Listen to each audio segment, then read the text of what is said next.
On a sun-drenched Saturday morning in Birmingham, England, the church bells chimed with a gentle hum, calling the curious and the skeptical to fill the pews. The air buzzed with hushed whispers, sharp glances, and stifled giggles as the townsfolk gathered for what they'd already dubbed the oddest wedding of the year. The bride, Grace Johnson, was a 32-year-old black nanny whose warm smile could thaw the coldest hearts. Known for tending to the children of Birmingham's elite, she carried herself with quiet dignity despite a life stitched together by hardship. Born in the modest corners of Atlanta, Georgia, she'd crossed the Atlantic years ago to work and send money back to her family. Today, she stood at the altar in her plain nanny uniform, the only dress she could afford, her eyes bright with love and resolve. The guests, however, found her choice laughable, their murmurs sharp as thorns. But before we dive deeper into this tale, let me ask, where are you tuning in from? If this story sparks your heart, hit that subscribe button for Midnight Tales, give this video a thumbs up, and share it with someone who loves a good twist. Drop a comment below and tell us what you think of Grace's journey. Now, let's step back into the church where whispers swirled like autumn leaves.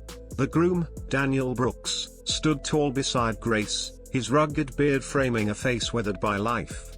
His suit was threadbare, pulled straight from a second-hand bin, with shoes so worn the soles cracked like dry earth. His tie, faded and frayed, hung loosely around his neck. To the crowd, he was a homeless drifter, a man Grace had inexplicably chosen despite her years of toil. No family stood by his side, no friends vouched for him, and no gleaming ring adorned his hand. All he had was Grace, and that seemed to be enough for her, but not for the onlookers. In the left pew, Grace's friends, Melissa, Claire, and Janet, clustered together, their voices carrying just enough to sting. Melissa, a nurse with a sharp tongue, shook her head. "I warned her not to marry this guy. Look at him, probably sleeps under a bridge." Claire, ever the cynic, snickered. "Grace has worked her whole life for this. A man who can't even buy her a proper dress." Janet's smirk cut deeper. "This marriage won't last a month. What a circus." Their words floated through the church, mingling with the crowd's judgmental stares. Yet Grace stood unshaken, her gaze locked on Daniel's, seeing something in him that no one else could, a spark of kindness, a quiet strength, a heart that shone brighter than gold. Their love had blossomed on a rainy evening at Victoria Square, where Grace found Daniel huddled under a tattered blanket, ignored by the bustling crowd. While others hurried past, she stopped, offering him food and a moment of warmth. They talked for hours that night, her compassion unraveling his guarded stories. Night after night, she returned after work, sharing meals and laughter, seeing beyond his ragged exterior to a man of patience and depth. Against every warning from friends and family, Grace chose to marry him, her heart deaf to their doubts. As the ceremony began, Reverend Samuel Green's voice echoed through the church, asking if anyone objected to the union. The room fell silent, but the whispers lingered like a stubborn fog. Grace felt the weight of every pitying glance, every muffled chuckle, yet she held Daniel's calloused hand tightly, her resolve unshaken. When it was time for vows, her voice quivered but rang clear. "Daniel, I don't care about your past, your clothes, or what anyone says. I choose you for your heart, for the way you listen, for the safety I feel with you. I love you with everything I am."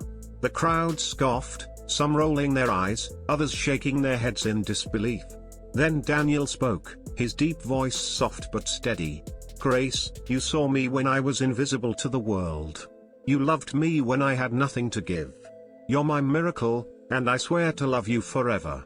Laughter erupted, sharp and mocking. Melissa leaned in, her whisper cutting through the air. "Forever? What's that?" A week under his cardboard roof.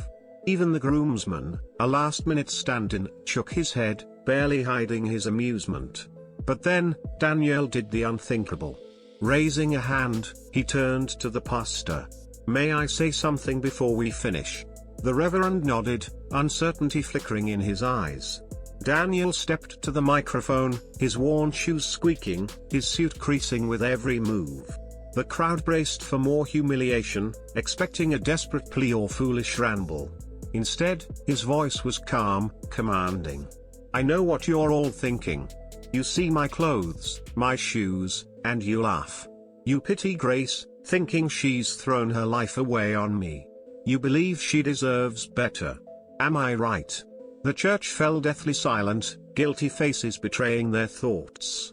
He continued, "But here's the truth. I'm not who you think I am. I'm not homeless. I'm not poor. My name is Daniel Brooks, owner of Brooks Real Estate in London. I'm a millionaire. I chose this life to test the world, to see if anyone could love me for me, not my wealth. Grace did. She fed me, sat with me in the rain, loved me without asking for a penny. She's why I'm here today. If you came to mock us, the joke's on you for judging what you don't understand."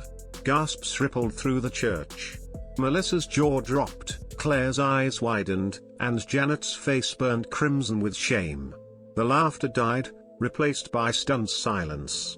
Guests shifted in their seats, their smugness crumbling under the weight of their misjudgment. Grace, however, stood frozen, her heart pounding. Tears welled in her eyes, not just from joy, but from a sting of betrayal. "Why didn't you tell me?"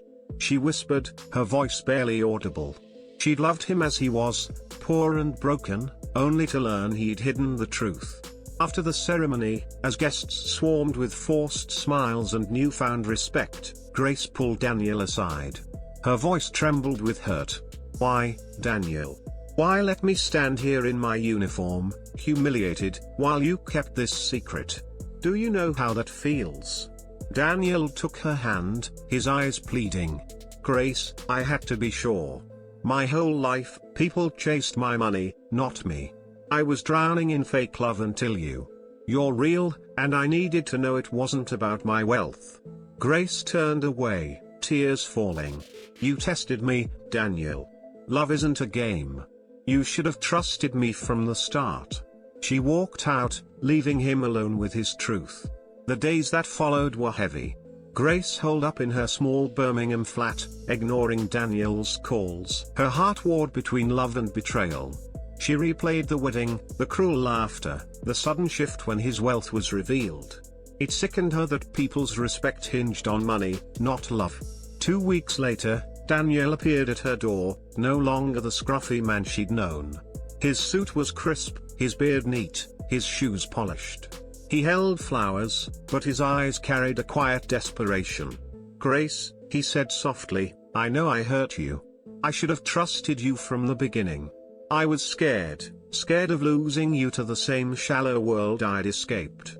You showed me love I never thought possible. Please, forgive me." Grace stood silent, tears streaming down her face.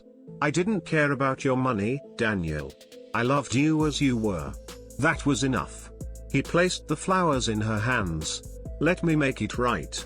Not with money, but with the love you deserve." Weeks later, Daniel orchestrated a wedding that left Birmingham speechless. The church glowed with roses and chandeliers, a vision of elegance. Grace walked down the aisle in a breathtaking white gown, radiant not because of the dress but the love in her eyes. Daniel stood beside her, dashing in a tailored suit, but it was their connection that hushed the crowd. Melissa, Claire, and Janet sat in silence, their earlier mockery replaced with humility. They'd learned a bitter lesson. As the ceremony closed, Daniel addressed the guests. "This day isn't just about us. It's a reminder, don't judge love by what you see. True love is rare, honor it. It's not money or status that binds a marriage. It's loyalty, kindness, and love." The crowd erupted in applause, some wiping tears. Grace smiled, her heart healed by his sincerity. Their story spread beyond Birmingham, becoming a beacon of hope. Parents shared it with their children, pastors wove it into sermons, and couples found strength in its truth. Grace, the nanny who loved a man others scorned, showed the world that real love sees the heart, not the surface.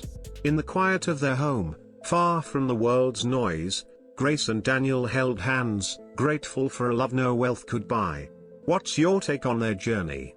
Drop a comment below on Midnight Tales and let us know. Thanks for watching, and may love always find you.